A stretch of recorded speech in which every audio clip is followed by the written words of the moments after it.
Olá pessoal, vamos aqui mais uma aula do nosso curso de Criacionismo, Fé e Ciência. Deixa eu já pegar o meu pointer aqui para me ajudar a caminhar aqui com essa aula com vocês. Estamos aqui mais um desafio, mais um tema importantíssimo e agora nós vamos lá então pensar sobre o design inteligente. O que é o design inteligente? A melhor forma de se traduzir o design inteligente seria o projeto, né? Um projeto inteligente na criação do universo. Olha só, aqui a gente tem o nosso querido e saudoso professor Adalto, e ele fazendo uma compilação, né, das coisas que ele diz, eu diria que ficaria mais ou menos assim, ó, a expressão design inteligente refere-se à proposição de que a complexidade observada na natureza, incluindo a complexidade redutível de sistemas biológicos, aponta para a ação intencional de um designer ou criador, não podendo ser totalmente explicada por evolução aleatória. Esse aqui vai ser o nosso tema hoje. A gente vai falar das diferenças de visão e de interpretação de tudo que nós temos de evidência de criação, olhando como de uma maneira crítica para a ideia de que uma evolução aleatória teria levado à existência das coisas do jeito que a gente pode ver aqui. E também a gente vai dar uma olhada qual a argumentação que é essa a partir do ponto de vista criacionista bíblico, ok? Vamos lá. Vamos dar uma olhadinha como é que isso fica.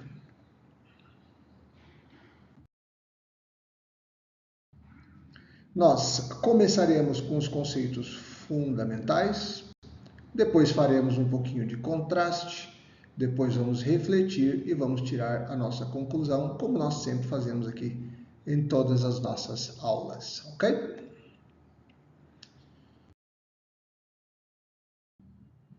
Muito bem, começando aqui pelos conceitos fundamentais, a gente vai ver o seguinte. A complexidade irredutível é o primeiro conceito fundamental. Sistemas biológicos são tão complexos que a remoção de qualquer parte resultaria na perda da função do sistema inteiro. Esses sistemas não poderiam surgir gradualmente por meio de pequenas modificações, mas exigiriam um projeto completo desde o início.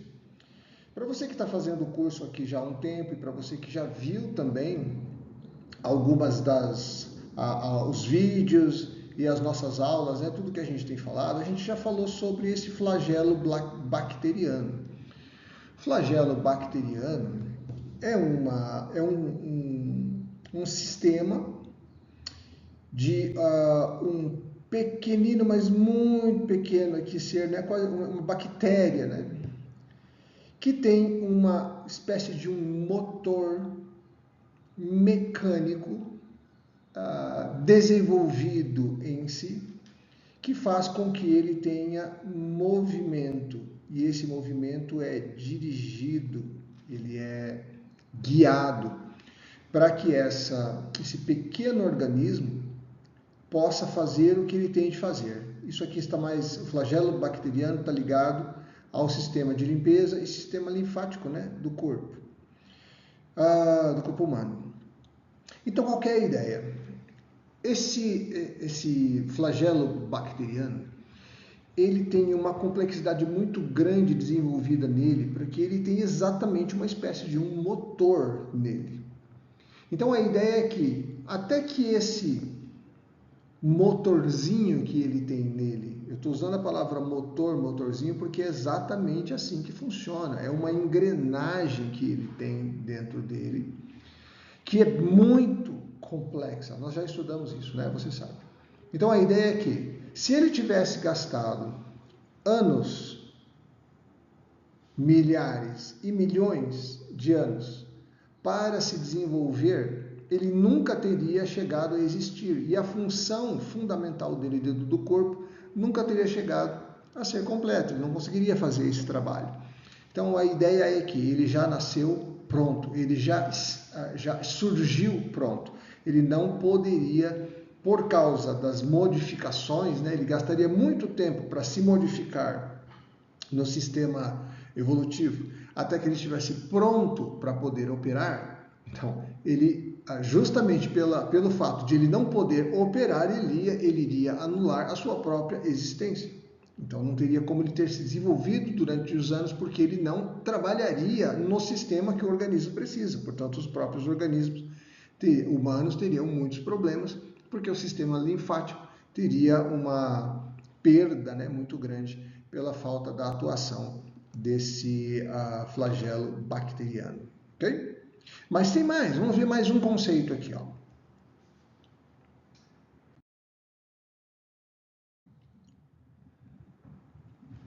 Ok. A informação genética.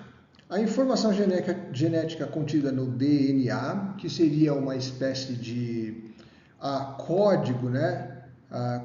Um código complexo semelhante a um software de computador, muita informação acoplada dentro de um código. Isso é um DNA.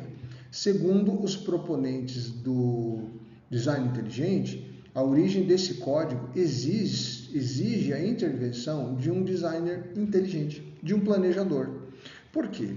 Porque toda essa informação que acontece dentro de um DNA é justamente aquilo que determina como que um ser será, certo? Quando ele está ainda em fase celular, o organismo, vamos usar o termo uma pessoa, né, para a gente entender melhor.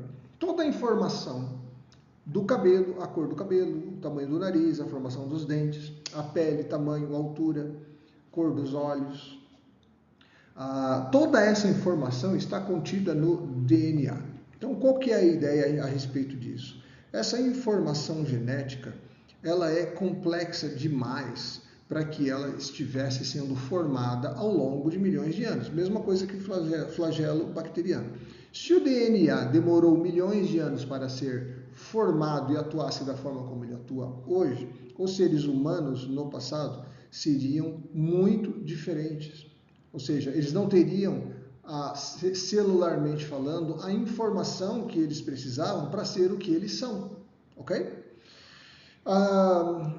Ainda tem mais alguma coisa para dizer, mas eu estou colocando aqui um vídeo do professor Adalto e ele vai falar um pouco a respeito da datação. Então você vai ver que a datação radiométrica e outros métodos de datação, você vai ver que eles variam muitíssimo de um método para outro. Então, da mesma maneira, existem várias formas de se teorizar algumas das evidências que a gente encontra no universo, né?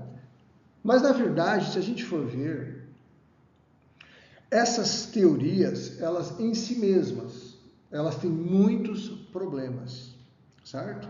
Então, sistemas biológicos, como por exemplo o olho humano ou uma célula, né, bacteriana, no caso aqui o próprio flagelo bacteriano, dentro do conceito de um planejador inteligente, há uma argumentação de que essas estruturas, elas são tão incrivelmente sofisticadas que elas não poderiam ter seguido um processo gradual, evolutivo. Elas são sofisticadas demais. E o problema é que se elas não estão completas, elas não podem fazer o trabalho delas.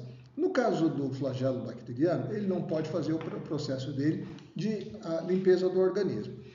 No caso do DNA, ele não pode fazer o trabalho dele, que é formar um indivíduo, formar uma pessoa.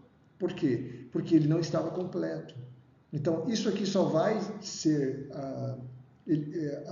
a formação desses micro-organismos, e nesse caso aqui a formação do DNA, né, toda a informação para que uma pessoa surja, ela só vai fazer efeito se ela estiver completa. Por isso que a ideia é que ela não foi se desenvolvendo, evoluindo com o tempo, mas que ela já foi imediatamente, pela sua sofisticação, já estava completa, já foi formado de maneira completa desde o início. Ok?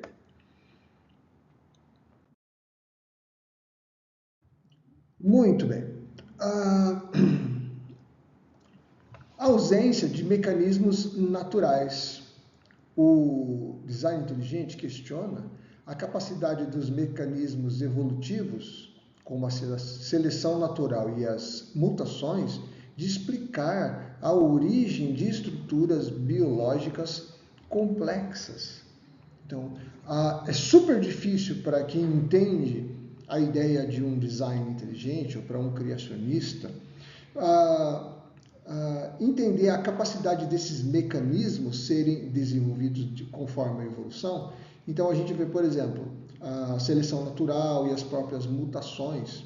Tudo isso teria de ter uma dependência muito maior de um sistema já completo até onde ele estava, antes de se desenvolver mais ainda. Então, a ideia é que essas estruturas biológicas, elas são muito complexas, né? O tempo inteiro essa é a ideia, né? A ideia de que é complexidade demais para que se possa explicar uma perfeição, uma forma de apresentação de, por exemplo, o sistema linfático, ou mesmo o flagelo bacteriano, com a perfeição que eles têm como eles existem hoje. Então, existe um grande problema dentro da comunidade para poder explicar isso. Okay? Vamos seguindo. Aqui eu estou dando informações gerais e aí a gente pode falar um pouco mais especificamente dentro da nossa aula ao vivo. Né? Muito bem. Vamos lá. Quais são as grandes objeções? Em primeiro lugar, a origem da vida. Isso aqui você já sabe, né? A principal objeção, a objeção que os criacionistas fazem quanto ao desenvolvimento evolucionário, né? Ou esse processo de evolução defendido por evolucionistas, né? Então, os criacionistas, olhando para o design inteligente, eles vão criar algumas objeções. A origem da vida, a principal objeção é a explicação da origem da vida a partir da matéria inanimada. Nós também já falamos sobre isso, né? Como é que gases vão formar seres vivos. Nós já falamos sobre isso também, não vamos precisar gastar tempo aqui, mas a complexidade da vida exige um ato de criação divina, um processo, um projeto ou um projetista inteligente. Okay? Essa é a primeira de todas as argumentações, né? Como é que aqueles gases iniciais geraram vida. Isso é um processo incrivelmente detalhado e difícil de se entender, e os criacionistas colocam tudo aqui em dúvida e exigem provas um pouco mais concisas, né? Para que a gente possa apenas entender essa teoria. Na nossa opinião como criacionistas, essa explicação está cheia de buracos, está parecendo uma coxa de retalhos inacabada. Complexidade irredutível, exatamente o que a gente acabou de falar, né? Essas estruturas biológicas, como o olho humano, como o flagelo bacteriano, são consideradas tão complexas que não poderiam ter surgido por meio de pequenas modificações graduais. Essas modificações não conseguem explicar a maneira como esses sistemas se apresentam hoje. E também nós já acabamos de falar, né? O problema de, se não estava completo, não poderia se desenvolver, né? Ele se autoanularia, né? Muito bem. O registro fóssil, a ausência dos elos perdidos no registro fóssil é frequentemente citada como uma evidência contra a evolução gradual. Lembra? Sobre este assunto, a gente ainda não tinha colocado um vídeo de algum cientista criacionista falando sobre isso, e este vídeo aqui, lá na descrição deste vídeo, você vai achar o link para um vídeo do professor Adalto explicando a complexidade e a problemática com a evolução gradual a partir do registro fóssil. Então é muito importante que você assista também esse outro vídeo de base, porque a gente sempre fica pensando na questão da datação. Então você vai ver uma explicação de alguém que trabalha nesta área para que você entenda o quanto é problemática as formas pelas quais os cientistas teístas têm tentado colocar a datação, né, a idade da Terra. Tá bom? Datação radiométrica, né? A mesma coisa aqui. Os métodos de datação radiométrica que indicam a idade da Terra em bilhões de anos são questionados por serem imprecisos ou influenciados por fatores desconhecidos. Eu quero fazer uma indicação, eu quero fazer um apelo para você, que você assista esse vídeo do professor Adalto. Por quê? Lembra sempre que a nossa aula de criacionismo, nosso curso, ele não é para que a gente entenda toda uma argumentação científica. Por quê? Porque nós estamos falando de pessoas que vivem no laboratório e a grande maioria de nós não faz uma ideia nem sequer muito boa do que é a vida no laboratório. Então nós lidamos apenas com algumas informações. Mas quando nós pegamos um cientista que vive no laboratório explicando para a gente, ainda que de forma talvez vou usar até o termo leiga, né? Para que a gente possa entender o que ele está explicando. Então a gente começa a entender o porquê que existe tanta dúvida, porquê que a visão do criacionismo não bate com a evolução, não bate com a ideia do Big Bang, não bate. Então existem razões pelas quais nós precisamos de ir aprender com os cientistas que sabem falar e pela questão simples, porque eles têm a vida no laboratório, então eles podem dizer para nós e nos explicar, ainda que de maneira leiga, para que a gente possa ter algum entendimento melhor sobre o assunto. Ok? Muito bem. Bom, essa ideia de design inteligente, ela tem a sua argumentação, mas para nós aqui nesse instante, o que a gente vimos aqui já é o suficiente. A complexidade ela é muito grande para ser reduzida. Então, olha o que o Michael Behe ele falou a respeito dessa questão. Ó. Em uma das suas frases mais famosas, presente em seu livro A Caixa Preta de Darwin, ele disse o seguinte, ó, se um sistema é composto de várias partes bem ajustadas, que cooperam para realizar uma função, e se a remoção de qualquer uma dessas partes causa a cessação da função, então o sistema é irredutivelmente complexo. O que ele quer dizer com isso? Exatamente o que a gente acabou de falar. Se um sistema, por exemplo, o olho humano, ele é incrivelmente complexo. Qualquer parte dessa complexidade do funcionamento do olho for retirada, automaticamente ele perde a sua função. Então, o que o Michael Behe está falando é que é impossível reduzir qualquer parte desse mecanismo complexo. Porque se tirar qualquer parte do funcionamento dele, ele para. Então, automaticamente ele não pode fazer a sua função. Mas, no caso do sistema linfático, se simplesmente parar o próprio sistema em que ele está atuando, automaticamente a falta do sistema funcionando vai extinguir a vida dele próprio. Então não teria como um processo evolutivo ter operado ali, porque no começo, lá quando esse sistema começou a evoluir, ele não estaria completo para que mantesse ele próprio vivo. Então, automaticamente, se o sistema da visão não estivesse toda completa, a visão não existiria. Entendeu? Aí que está o grande problema que a gente tem que aprender aqui com essa ideia do design inteligente. Então, o que o criacionista acredita? Que os sistemas foram criados por Deus em um só dia, em um só ato de poder na criação, e eles já vieram completos, perfeitos, sem necessidade alguma de qualquer tipo de processo evolutivo. É nisso que nós cremos. Muito bem. Então aí temos duas perguntinhas aqui para a gente terminar essa nossa aula aqui. Então a pergunta é a seguinte: pode a circunstância do acaso, veja, circunstância do acaso não é um termo pejorativo.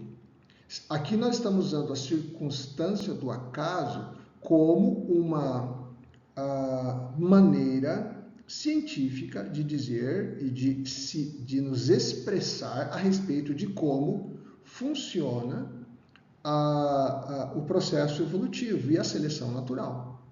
ok? Não há controle. As coisas acontecem por elas mesmas. É isso que eu estou querendo dizer. Então, a circunstância do acaso pode gerar uma organização tão complexa quanto que nós temos visto aqui nas nossas aulas? Essa é a grande pergunta. Como é que o acaso, as coisas acontecendo sem nenhum controle, elas se organizam tão complexamente como nós já temos visto aqui durante o nosso curso? Então, se pode ou não pode, a grande pergunta é, se você definir e se você aceitar que a circunstância totalmente do acaso pode gerar uma organização complexa, automaticamente você já começou, você já entrou no campo da afirmação de que esta existência que os nossos olhos veem aqui pelas janelas não tiveram a necessidade de serem criadas em perfeição. Logo, você diz que Deus não criou tudo de uma só vez já em perfeitas condições, certo? Você também está afirmando que o processo gradual e evolutivo foi, de fato, usado por Deus e que Deus não teve total controle sobre isso, porque o processo ele é ao acaso, não tinha ninguém organizando. Então, essa é a argumentação que é usada pelo evolucionista teísta. Num certo ponto da criação, Deus passa a usar o resultado do processo evolutivo para estabelecer o universo. Então, nós criacionistas não cremos nisso. Nós cremos que Deus criou tudo em 6 dias em forma perfeita. Isto dá a glória para Deus, nos coloca na posição de criados e dependentes também de Deus, né? E isso é muito importante para a nossa fé, para o nosso dia a dia, ok? O que mais? A segunda pergunta, até que ponto podemos confiar na ciência?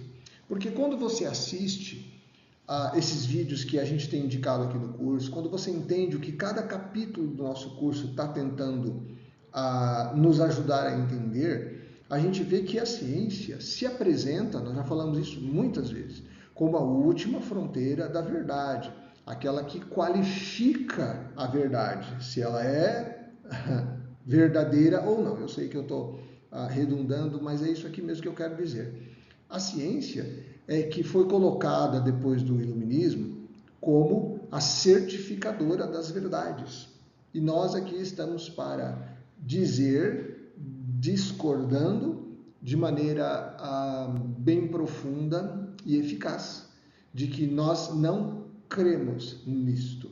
A palavra de Deus é a verdade. A ciência não deveria se propor a dizer o que é verdade e o que não é. A ciência se propõe, na sua própria autodefinição, a examinar evidências e tentar explicar as suas origens. Ou seja, tentar explicar como funciona a força da gravidade, como funciona a existência de um organismo. Então, tentar explicar. Ela não tem a força nem o poder de finalizar como verdade. Ok? Mesmo porque o campo da verdade é o campo da filosofia, né? Estabelecimento de verdade é através da filosofia, no sentido de verdade existencial, ok? A ciência trabalha com evidência e teoria, ok? Muito bem, então nós vamos terminar por aqui hoje. E a nossa grande pergunta é, será que você está entendendo a importância de se aprender esses tantos temas que a gente tem estudado aqui? Porque, em primeiro lugar, a gente começa a entender e a ver que tudo aquilo que se é explicado na ciência, normalmente de uma maneira que eu e você não conseguimos entender, porque nós não somos cientistas, pelo menos a maioria de nós aqui nesse curso não é, de maneira em que a gente realmente não consegue entender. Então, por isso que a gente usa os vídeos dos cientistas explicando para nós. Você já sabe que é assim que funciona a dinâmica aqui. Mas, ao mesmo tempo, isso ajuda para que quando as pessoas vierem dizer para a gente que um sistema funciona de tal forma por causa disso, isso é evidência e é prova de evolucionismo, a gente possa falar, não, tem muito mais água passando embaixo dessa ponte e os dados que normalmente são apresentados não são conclusivos, muito menos são perfeitos. Então, nós ficamos aqui por hoje com mais esse capítulo. Eu espero que você encontre muito mais fé e respostas para a sua vida, para a sua existência, caminhando dessa maneira aqui, caminhando pela fé, de acordo com aquilo que Deus diz em sua palavra. Então, era isso que nós tínhamos aqui para essa aula e o meu desejo continua sendo que Deus abençoe sua vida, a sua mente e o seu coração, não apenas a sua mente. E que então todos nós possamos frutificar para a glória dele na proclamação da verdade. Que Deus te abençoe e a gente se vê na próxima aula.